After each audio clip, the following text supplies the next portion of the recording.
Jorge, ¿cómo te va? ¿Qué tal? Buenas tardes, Gustavo.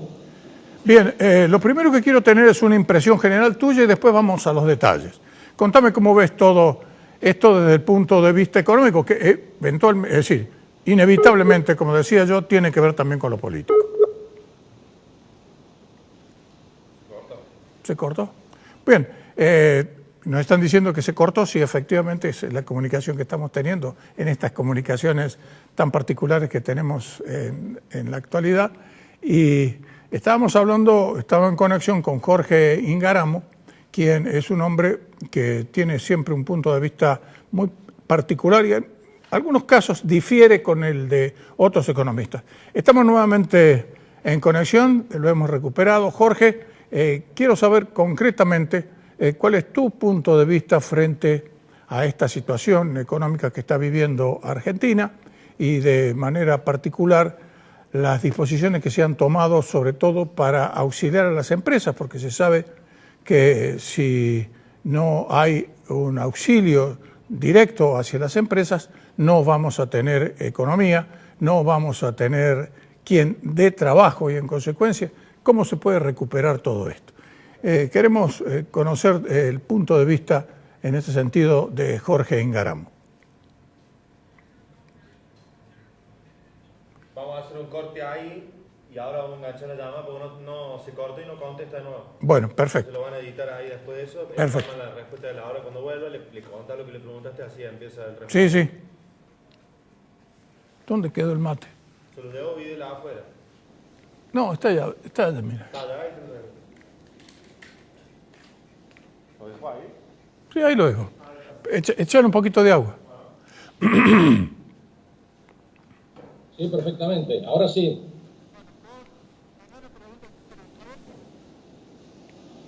Sí, ¿cuál era mi punto de vista? Sí, el punto de vista, con que des tu punto de vista, es la primera pregunta que te había hecho, tu punto de vista sobre lo que se está viviendo. Puedes comenzar a hablar nomás cuando quieras. Bueno, mi punto de vista sobre lo que señalás, Gustavo, es el siguiente, más o menos. Yo estoy convencido de que la intención del presidente fue flexibilizar con este método la salida a los 500 metros y demás para la mitad de la población, que es la que vive en los 8 grandes aglomerados urbanos con más de 500.000 habitantes, que a mí en cálculos dan 21,5 millones de habitantes más o menos. El AMBA, Córdoba, Rosario, Santa Fe, Mendoza, Mar del Plata, Salta y Jujuy. Si uno flexibiliza esos grandes aglomerados, está tomando el 50% de la población argentina aproximadamente. Esa parte no se puede flexibilizar y evidentemente no se va a flexibilizar. Sobre el otro, así que yo no veo un gran conflicto ahí. Por supuesto, veo un pase de factura, pero me parece que por otras razones no sé a qué tenor tiene el conflicto y cuán inconsulta fue la medida que tomó finalmente Fernández. Pero si uno lee el decreto, queda claro que los aglomerados de más de 500.000 habitantes no tienen flexibilización. Así que esa parte yo creo que no debería asustar a nadie. Por otra parte, si uno hace unos números, yo no soy médico, sanitarista, infectólogo, gracias a Dios, pero digamos, si uno hace el cálculo de que esta tarde, con los anuncios de esta tarde, vamos a tener más o menos 4.000 infectados en Argentina, 43% son vinculados a personas que vinieron del exterior, tuvieron contacto, queda un 60% aproximadamente que no son casos importados y vinculados a casos importados, o sea, unas 2.600 personas aproximadamente contaminadas, y neteando eso con los 500 y pico personal de la salud y los 500 y pico que tienen que ver con geriátricos, nos quedan 1.500 personas que verdaderamente están en tránsito, y evidentemente el problema ahí es el transporte público. Por lo cual, en las localidades donde no haya transporte público y se puedan tomar cuidados, yo creo que es razonable que se comience a flexibilizar un poco. Todas estas cosas van a tener que tener ajustes, esto está claro. Jorge, hay un tema que es realmente importante y yo escuché tu opinión en este sentido, que por el momento, a pesar de la enorme emisión monetaria que hay, que no habría riesgo desde tu punto de vista, de una hiperinflación. A ver, ¿cuál es tu punto de vista?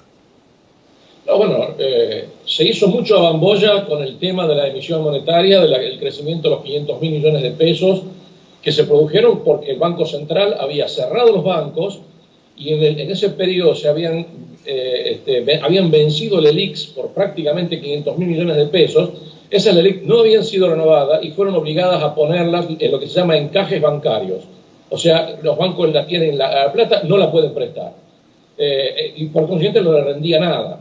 Entonces, en ese momento se hizo el cálculo de cuánto era la base monetaria y como los encajes bancarios forman parte de la base monetaria, aparecía como que la emisión monetaria había sido de 25%, había tenido un 25% de crecimiento.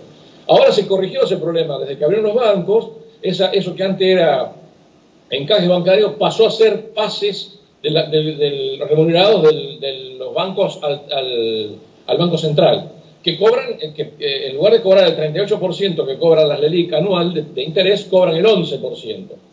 Eso permitió que suba la tasa, que los bancos pudieran subir la tasa, porque con una parte muy grande de sus liquidez encanutada como encajes, evidentemente al no tener recupero de eso no pueden pagarle plata a los ahorristas que tenían plazos fijos y cajas de ahorro. Entonces eso se corrigió. Entonces por eso ahora si uno hace el cálculo con los datos del 21 de abril, que son los últimos que tenemos, esa emisión monetaria prácticamente desapareció. Que va a tener que hacer emisión monetaria el gobierno no cabe ninguna duda. La liquidez, que lo que llama la liquidez, plazos, cajas de ahorro, efectivo en el bolsillo y cuentas corrientes, ha crecido desde que comenzó la pandemia aproximadamente unos 400.000 millones de pesos, un 15%. A mí no me parece que eso genere un riesgo de hiperinflación. Por supuesto que la hiperinflación tiene dos componentes. Uno que es muy simple, que es, bueno, si yo sobre una oferta de bienes disminuida, que está disminuida por la pandemia, le inyecto una liquidez fenomenal, claro que voy a generar una hiperinflación o un riesgo de inflación alta. Pero el problema de la hiperinflación es el riesgo que viene de la desconfianza con el Instituto Patria. Ahí está, me parece a mí, el gran dilema. O sea, lo que vimos la semana pasada, el ministro Guzmán endureciendo su posición con los bonistas, no pagar los 3 cupones del Global y en general amenazar con que una parte importante del gobierno estaba más bien a favor del default que en contra del default, eso me parece que inyecta una incertidumbre muy grande y aumenta drásticamente el riesgo de hiperinflación. Entonces, la hiperinflación necesita una causa concomitante bien clara, que es el rechazo del peso, en este caso, en el caso argentino, pero una causa principal que es la crisis de confianza. Entonces, el rechazo del peso es muy difícil que podamos hacerlo porque estamos todos atrás de conseguir pesos en efectivo. Es más, se ha desarmado plazo fijo y a quién te ha pasado la plata a cuenta corriente para poder usarla. Así que la demanda de pesos existe. Y por otro lado, el componente político que eso se puede corregir. Las noticias de esta mañana, o las de ayer en realidad de los diarios, que Guzmán habría mandado señales favorables a los bonistas y que recién en mayo vamos a comenzar a discutir el impuesto a los ricos, eso me parece que calma bastante el aspecto político de la cuestión, la posible disidencia interna entre el gobierno nacional representado por Fernández y el Instituto Patria, que como usina de propuestas que no estarían acordes con lo que quiere el Ejecutivo. Me parece que esas dos cosas hay que saber separarlas, ¿no? El problema monetario, la emisión monetaria va a crecer, esto no hay ninguna duda, si eso no tenemos cómo pararlo, si el Estado en este momento no tiene ninguna clase de financiamiento, no podemos colocar deuda interna, no podemos colocar deuda externa, nos va a caer muchísimo en la recaudación, la emisión monetaria no tiene que estar. El problema es que si a eso le agregamos un componente de disensos políticos y la amenaza de un eventual default, que sería dramático para la salida de la pandemia, ahí sí que vamos a tener el riesgo de hiperinflación, que va a seguir seguramente al riesgo del default. O sea,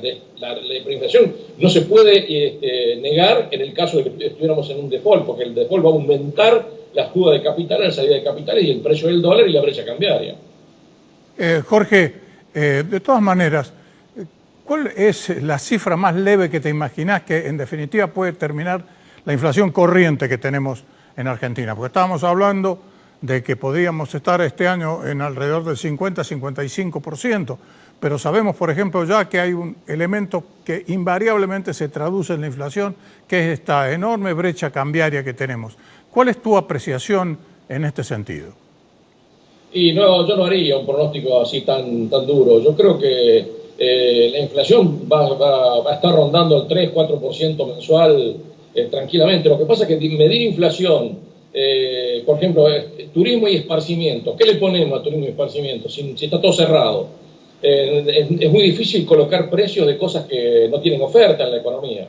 Así que yo diría que es muy difícil sacar una... Cuando la economía se normalice un poco, no digo mucho, digamos, para agosto, septiembre, estemos entrando en una especie de normalidad, en el caso de que haya pasado ya el famoso pico de la curva, ahí yo creo que vamos a tener que retirar rápidamente el excedente de oferta monetaria que haya quedado en el mercado. Para eso el Banco Central tiene los instrumentos. No creo que esto ocurra de la noche a la mañana, va a ser un proceso lento y de a poco de ir devolviendo a los sectores económicos al nivel de actividad, a un nivel de actividad más normal. Eso va a permitir un aumento leve en la recaudación. No creo que volvamos ni remotamente a la recaudación de febrero-marzo en los próximos 6 meses, pero yo creo que lo que pasa es que el Estado tiene 3 problemas, que tiene que atender toda la cuestión social con los planes estos que está teniendo. No ha rebajado el gasto salarial, sí ha bajado el gasto de consumo y tiene unos costos de subsidios económicos altísimos. Han pasado los 40.000 millones de pesos mensuales en marzo, cuando recién empezaba el problema. Entonces los subsidios económicos son altísimos. ¿Por qué? Porque, bueno, hay que mantener funcionando los colectivos, pero sin pasajeros. Y eso cuesta plata, porque el combustible hay que ponerlo, la goma hay que cambiarla, al chofer hay que pagarle. Y bueno, a la empresa no le alcanza la plata, entonces le pide subsidio al Estado. Y después está el famoso dilema de qué vamos a hacer con el barril criollo, cuando ha caído a 1/3 lo que cuesta el petróleo en el mundo, y nosotros todavía seguimos con un barril criollo que está en $48 por barril. Entonces hay que mirar todo eso. Hacer pronósticos, digamos, yo no me animo a hacer pronósticos seguros. Yo creo que el único pronóstico más o menos razonable que uno puede hacer, y que yo creo que lo hice al comienzo de la pandemia, es que por cada 10 días que nos cueste esta cerrazón, los ingresos públicos van a caer unos 20.000 a 25.000 millones de pesos, por cada 10 días. O sea que yo preveo que por lo menos el déficit operativo del Tesoro Nacional siga creciendo 70, 80.000 millones de pesos más por mes de lo que tuvimos en el mes de marzo, que ya fue bastante importante. Fue un déficit de 126.000 millones de pesos, que no es poca cosa, que anualizado da cualquier número.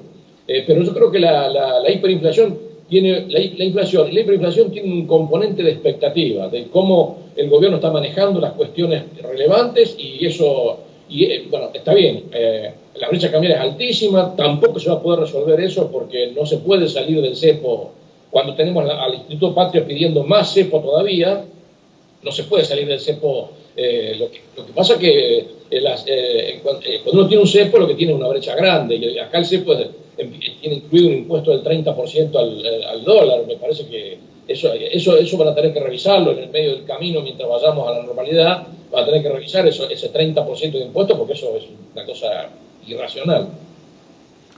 Jorge, no sé si tenés información de lo que se está hablando en los corrillos políticos y económicos del país, en el sentido de que Alberto Fernández y Martín Guzmán, dentro de la más absoluta reserva, están analizando un plan de shock, digamos así, hacia el mercado de capitales para transformarlo en algo realmente existente, porque en el país el mercado de capitales prácticamente no existe, de consumo, con unas ofertas especiales que podrían hacerse en materia de bonos, y sobre todo cumplir con todos los bonos que están venciendo en estos días y dar así una señal de confianza a los mercados, confianza que por supuesto está muy deteriorada porque está ahí, entre comillas, lo que puede llegar a pasar con la deuda externa, de manera tal, este programa que se pensaría llevar así en sentido de shock, de poder enfrentar de una manera más exitosa lo que ocurra con las necesidades muy grandes que van a haber, las están habiendo ya, pero que pueden ser todavía mucho más importantes una vez que finalice la pandemia. ¿Tenés algún tipo de apreciación en torno a este superplan que estarían analizando en el gobierno? No conozco los detalles, sé que hay conversaciones y que hay consultas. Ha consultado con economistas y con un grupo de economistas que se reúne habitualmente todos han sido funcionarios vinculados a programación de la deuda, Banco Central y demás, que bueno, ha tomado estado público por comentarios que ha habido, comentarios políticos de periodistas. Pero digamos, lo concreto hoy es que hoy los títulos públicos han mejorado en Argentina. Quiere decir que hay hay alguna expectativa de que vamos a ir mejor de lo que fue la semana pasada. La semana pasada fue bastante negra. Nosotros tuvimos dos problemas. El 6 de abril con el default de la deuda en dólares de orden local, y después tuvimos el comentario que hizo Guzmán que la oferta era inamovible, y el hecho de que no pagaran los cupones del global. Bueno, ahora el 5 de mayo tenemos el Club de París, ahí son 2.000 millones de dólares, una torta de plata, y el 8 de mayo es la fecha que se autoimpuso Guzmán. Yo creo que si van a hacer una política de promoción del mercado de capitales, deberían tener una respuesta rápida y pronta a estas cuestiones, o sea, resolver el problema de la plata del Club de París urgente, tener una respuesta positiva o modificar la propuesta de los acreedores de legislación Nueva York, y el día 22 pagar los bonos del global. Si no hacen esas tres cosas, bueno, vamos a tener, por más plan que uno amenace de hacer, vamos a estar en un mar de desconfianza. Creo que la confianza hay que sobreactuarla en este momento, sobre todo pensando en la salida de la pandemia. La salida de la pandemia nosotros vamos a tener una inundación fenomenal de liquidez en pesos que nadie va a querer. Vamos a tener la amenaza de cuasimonedas, porque ahora no estamos hablando de cuasimonedas, pero todo el mundo va a seguir hablando de las cuasimonedas en 2 o 3 meses si esto no cambia, si esto no pasa. Y vamos a tener un problema fiscal de financiamiento muy grande. O sea, quiere decir que va a haber que hacer un plan inteligente de salida de esto, que será shock o será gradual, pero me parece que tienen que hacerlo sí o sí. Pero hay 3 elementos que son esenciales para la confianza. Me parece a mí, este gobierno ha tenido un descuido soberano con el valor de los activos. Hoy tenemos a YPF en Nueva York a $3.22 la acción, una acción que llegó a costar $35 por unidad. Entonces ha habido un descuido soberano de los activos. Por supuesto, uno puede echar la culpa al precio del petróleo, pero también estaba por el piso la acción, por el accionar justamente de este gobierno. Este gobierno se tomó 8 meses, desde agosto, que Fernández sabía que iba a ser presidente, hasta ahora se tomó 8 meses para hacer una propuesta de la deuda que, por supuesto, a los acreedores no les gusta, pero que tiene 2 ventajas a mi gusto. Uno, que la deuda que hay que refinanciar con Nueva York es muy chica, no es una deuda importante. Y en segundo lugar, que se puede arreglar bastante fácil, con muy poca plata, y si hay buena fe negociadora, y que los bonistas seguramente tomarían una oferta razonable que le permita cobrar algo en los próximos 2 años, y por supuesto disminuir la quita de capital para los títulos más largos. Jorge, una última pregunta. Para todo esto hace falta el contante y sonante para pagar. Y vos sos un hombre que permanentemente estás vinculado con el sector agropecuario. Hay informaciones de que la gente de campo está prácticamente sentada en los hilos y que están guardados alrededor de $9.000 millones en cereales, y que esto no se va a comercializar hasta que no se le ve un poco la pata al gato, ¿no? Bueno, recién estamos en el 45% de la cosecha de maíz y menos de 50% de soja. Quiere decir que no están sentados sobre el cereal porque lo tienen que levantar. Tienen que levantarlo, tienen que cosechar y contarlo primero en la tolva del camión. Así que primer paso andamos por ahí.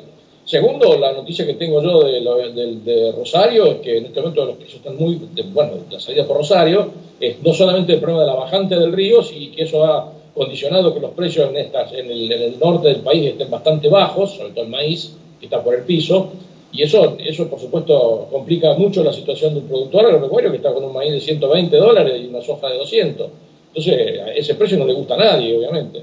Y ahora, si el gobierno va a hacer algo para mejorar la rentabilidad del productor o no lo sé, porque en este momento prácticamente no puede. Digamos, querer es importante, pero tampoco quiere, digamos, pero no puede. Si quisiera hacerlo, no le darían los números.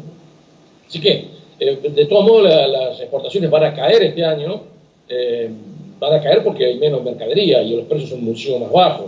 yo no veo una actitud del productor de sentarse sobre la cosecha. Yo creo que el productor va a vender lo que necesite para poder seguir funcionando. Y lo invade la misma incertidumbre que me invade a mí. ¿Cuándo voy a poder volver a laburar? ¿Cuándo voy a poder dar una conferencia de vuelta presencial? O sea, tenemos toda la misma incertidumbre. Y actualmente va a vender lo que necesite para poder seguir funcionando. Y después, si los precios no le gustan, bueno, la va a guardar porque es su caja. Porque tiene que aguantar el costo hasta febrero o marzo del año que viene. Entonces, no es cuestión de que ande vendiendo granos a pérdida sin sentido, ¿no? O sea, no se han sentado sobre el producto. No lo han cosechado en una parte y en otra parte, digamos, el maíz y el trigo está siendo embarcado de forma absolutamente normal. Y la soja no se embarca porque no está todavía en el camión. Muy bien, Jorge, te agradecemos como siempre tu participación en Córdoba al Mundo. Nos vamos a seguir comunicando mientras podamos por esta vía y si no, a lo mejor tenemos la dicha de volver a estar en emisiones absolutamente normales. Muchas gracias nuevamente. Gracias.